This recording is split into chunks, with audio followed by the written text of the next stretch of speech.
Imagine this: a philosopher who walks around in daylight, holding a lamp. When asked why, he says, "I'm looking for an honest man." He sleeps in the barrel, eats scraps, urinates in public, mocks Plato to his face.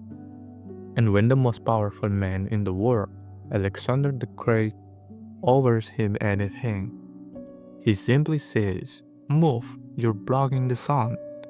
He is the original Cynic, the philosopher who stripped life down to its bones.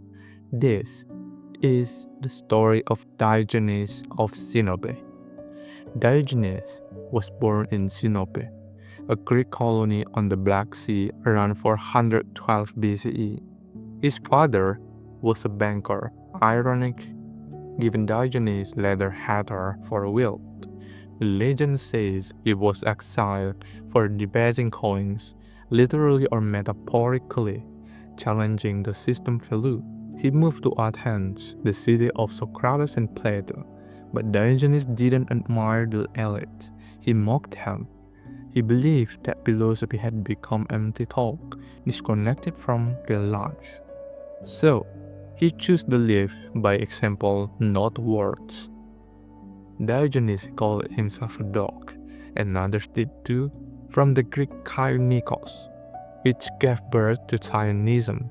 Why a dog? Because dog lives simply, eats when hungry, sleeps anywhere, is shameless, is loyal to truth, not appearance. Diogenes believed humans had become corrupt by luxury, pride, and false politeness. To him, the path to virtue was through simplicity, even poverty. Diogenes loved exposing pretension. He mocked philosophers who told of ethics but lived in luxury. He mocked politicians for pretending to serve the public. When Plato defined humans as featherless bipeds, Diogenes plucked a chicken, brought it into Plato's academy, and said, "Here is Plato's man." He didn't write books, he performed public acts, shocking, funny, sometimes vulgar, to challenge what society considered normal. One day, Alexander the Great came to visit him. Alexander had conquered half the world, and yet he admired this philosopher who needed nothing. He said, "Ask me for anything." Diogenes replied, "Yes, stand out of my sunlight." Alexander was amazed. Later he said, "If I were not Alexander, I would wish to be Diogenes."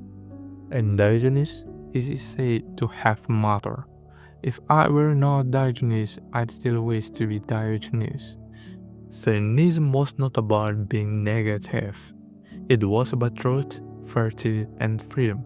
Core ideas: live according to nature, reject unnecessary desire, speak truth even if offensive, don't depend on social approval. Happiness is found in independence. Diogenes believed the simpler your needs, the freer you are. He once said, "He has the most who is most content with the less." Diogenes was influenced by Antisthenes, a student of Socrates. Antisthenes preached, "Virtue is the only good and it can be taught." But Diogenes took his further. He made philosophy into performance. He lived his teachings in the street, the market, the dirt. In many ways, he was Socrates without the sandals. Diogenes lived to be around 90. Some say he died from eating raw octopus. Others say he held his breath and left life on his own terms. What's certain is this: he left no school, no writings, just a way of living. He inspired later movements. Stoicism, through a channel of Citium who studied with Diogenes followers. Modern minimalism, rebellion against materialism. Diogenes asks us the question: why do we chase things we don't need? Are we honest with ourselves? Is freedom found in wealth or in letting go?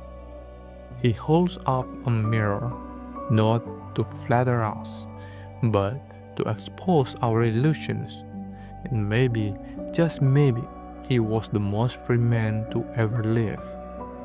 Diogenes lived without shame, without titles, without fear, and in doing so, he reminded us, it is not that I am mad, it is the world that has gone mad. In a time of false smiles and hidden motives, his raw honesty still pierces the nose. He said no, and in that no, he found truth. Next time, we step back into the East to meet a figure who balanced chaos and order, ritual and harmony, heaven and humanity, Chuang Tzu the butterfly dreamer. Until then, live simply, speak honestly, and remember, sometimes the dog is wiser than the master.